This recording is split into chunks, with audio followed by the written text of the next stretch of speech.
मी सौ संध्या संजय देठे. नाव तुम्ही ऐकलं असतं, ऐकलं की नाही? का नाही ऐकलं? ऐकलं नाही. असाही सांगा, आणि आपण कसं आहे, महिला म्हणलं तर फार चौकस असतात की नाही? की समाजात काय चाललं, आपल्या घरात काय चाललं, तसं समाजात काय चाललं, आपल्या शहरात काय चाललं. भले आपण महाराष्ट्राची भारताची खबर जरी घेतलो पण आपल्या शहरापुरती खबर तर घेतोच ना. मग बऱ्याचदा पेपरला नाव येतं, कोण येते संध्या देते. मी तुमच्यासारखीच एक गृहिणी आहे. सांगायचा उद्देश असा, 2006ला महिलांसाठी या सरकारने आरक्षण केलं. मला एक संधी मिळाली आणि मी उभं राहिले. आणि योगायोगानं तुमच्यासारख्या असल्यामुळं मला त्यांनी सपोर्ट केला आणि मी नगरसेविका झाले. पण नुसतं नगरसेविका झाले म्हणून मी काही रबरी शिक्का राहिले नाही. आजकालच्या तुम्ही शिकलेल्या मुली आहेत, बायका आहेत, आपण काहीतरी चांगलं केलं पाहिजे हा उद्देश घेऊन आपण बाहेर पडतो. तसंच मलाही थोडंसं शिकायला अवघड गेलं, कारण मी किचनमधून उठले आणि बाहेर आले. त्याच्यामुळे शिकायला थोडे दिवस लागले. पण जोपर्यंत ठेच लागत नाही तोपर्यंत आपण सावधगिरीने पाऊल उचलत नाही. त्याची सवयच आहे. पण राजकारणाचा ठेचा लागत गेला आणि मी सर्वसामान्य घरातली मुलगी आहे, त्याच्यामुळं मला माहिती आहे सर्वसामान्य माणसांच्या अडचणी काय असतात. सांगायचं तात्पर्य एवढंच की हे जे सरकार आहे, आपले देशाचे पंतप्रधान मोदीजी चांगलं काम करत आहे. जाणवतंय शेमड्या पोरात सुद्धा जाणवतंय, तो सुद्धा नाव घेतोय. लीडर असावा तर कोणासारखा? मोदीजींसारखा. त्यांना काही स्वार्थ आहे का? त्यांनी एकच स्वार्थ डोळ्यासमोर ठेवला की जेंट्स लोकांना एवढं प्राधान्य दिलं ते त्यांच्या विरोधात नाही आहे. पण माझ्या माता भगिनींच्या जर हातात गेलं तर ते सुरक्षित राहते आणि ते सत्कारने लागणार. तुम्ही आता बघा, कुठली योजना असेल तर पहिले महिलांचा इनाम. राशन कार्ड जरी तुम्ही बघितलं, महिलांना मुलांची जबाबदारी घ्यायची, तिला अख्ख्या परिवाराचा बोजा उचलायचा आहे. बाई काय कणा आहे, घराचा कणा आहे. घराचा कणा जर पाठीचा कणा जसा ताट राहतो म्हणून आपलं शरीर व्यवस्थित राहतं ना, तसं घरात बाई जर सक्षम असेल तर घर सुरक्षित चालतं. तुम्ही बघा, आता कुठलीही योजना असू द्या, पहिले महिलांना प्राधान्य दिलेलं. आता लाडकी बहीण का दिली, लाडका भाऊ का नाही दिला? त्यांना माहिती आहे लाडका भाऊ जर दिला तर 50% तो कुठं जाईल, बाहेर जाईल. की नाही? आता आम्ही बऱ्याच महिलांना विचारलं की बाई तुम्हाला लाडकी बहीण तुम्ही काय करता? कोणी म्हणतं बाई माझी मुलगी दिवाळीला आली, मी तिला साडी घेतली. कोणी म्हणतं नाही मला हे काम पडलं होतं, माझ्या मुलाचं शिक्षण होतं, मी पुस्तकं घेतले. कोणी म्हणतं मी ड्रेस घेतला. आणि हे सगळं करून कधी कधी आपल्यालाही वाटतं जाऊ दे बाई, त्या देवाभावाने पैसे टाकले, मी एखादी साडी तरी घेऊन येते. वाटतं की नाही? ते आपल्या हक्काचे पैसे आहेत ना. त्याच्यामुळे लोकांचं डोळा असू दे, ते राजकारण जाऊ द्या.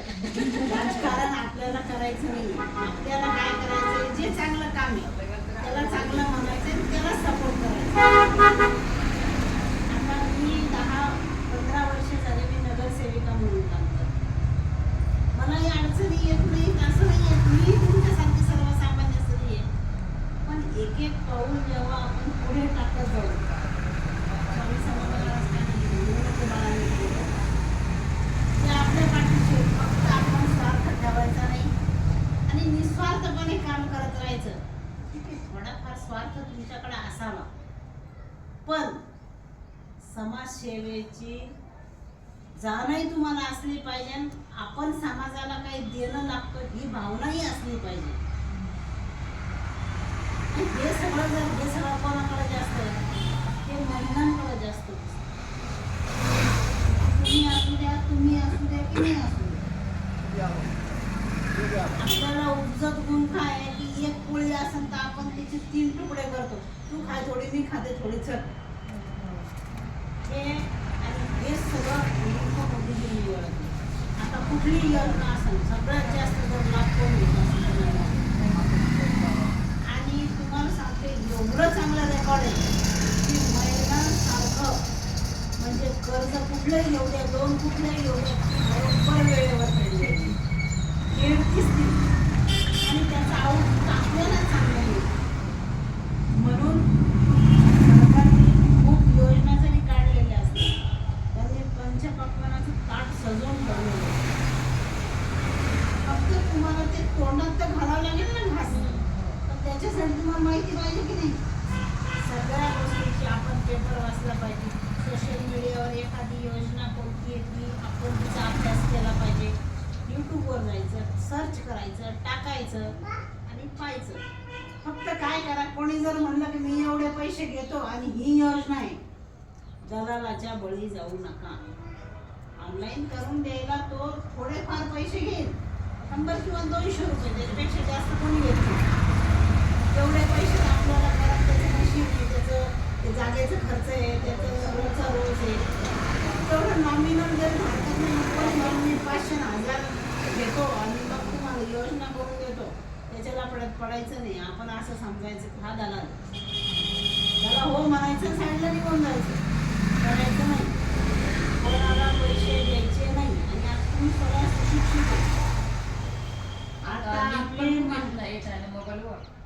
नाही OTP बिलकुल चुकूनही कोणाला द्यायचा नाही, चुकूनही नाही. त्यांना समोर काय पाहिजे ते देते, पण OTP देणार नाही.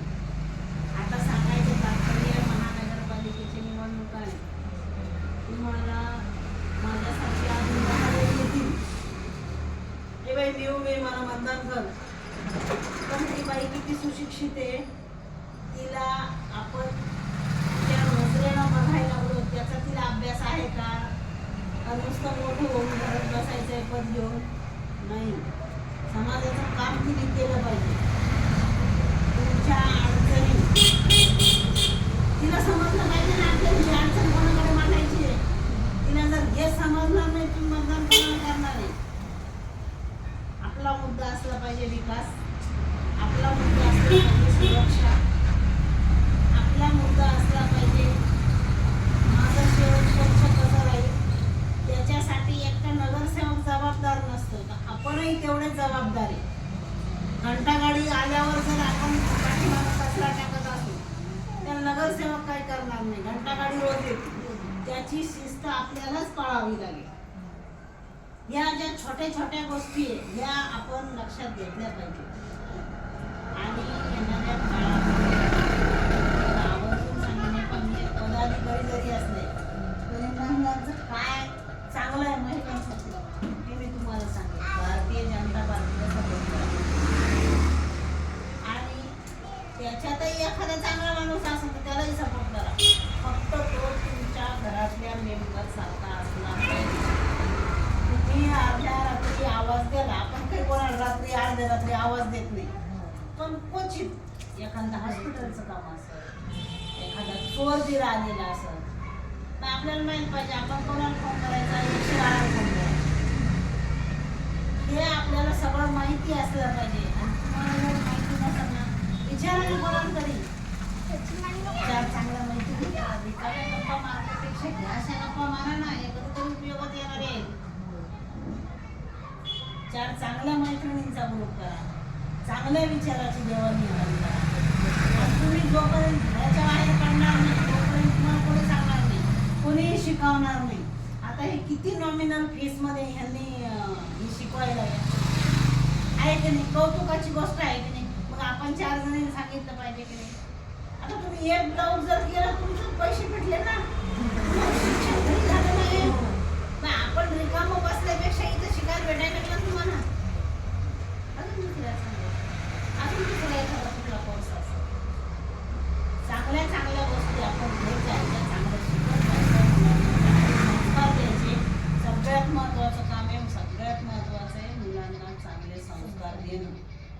तुम्ही जरी देता संघाची शाखा असो, एखादं स्वाध्याय चालू, एखाद्या धार्मिक मंदिरात पाठवा, नकळत त्यांच्या मनात चांगले विचार असतात. नुसते घरात पण नाही रुजणार. त्यांना बाहेर संघर्ष कसा करायचा हेही त्यांना कळलं पाहिजे. त्याच्यामुळं सगळ्या गोष्टी आपण डोळे उघडून चाललं पाहिजे आणि सगळ्यात महत्त्वाचं महिलांना सपोर्ट करायला शिका. नाही तर आपण आपल्यातच वाद घालत बसतो, ते चुकीचं आहे. आणि शेवटी बाई अडचण आली की बाईकडेच लवकर धावली, हे पण लक्षात ठेवा. त्याच्यामुळं तुम्ही कुठं राहणार? बरं, तुम्ही कुठं राहणार? साठ्यानगर. आता ते पाणी तुंबलं होतं, आम्ही आलो होतो कलेक्टरकडे, पण मी होते ना, होते ना, म्हातारे आल्या होत्या सगळ्या. माझी सासूबाई तिथे राहतात, हां. मी इकडे राहायला. अच्छा, आता आपल्या इकडे आहे Sathyanagar, Ayanagar, Hariomnagar, income tax colony, Mastgad, Laxminarayanpura, Sonalnagar, Narimnagar, Madhuban colony, त्याच्यानंतर भालेनगरी, एवढा सगळा आपला एरिया आहे. चांगल्या चांगल्या महिलांना सांगायचं काम तुमचं. हां, आणि कधी काही अडचण आली, माझे मतदार जरी नसले तरी मी असं म्हणणार नाही की बाई तुम्हाला मतदान केलं नाही तू माझ्याकडे येऊ.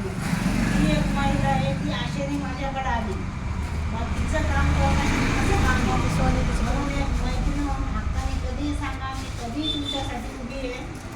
माझा नंबर घ्या, तुमचा नंबर माझ्या म्हणजे मला देत द्या, म्हणजे तो राहील.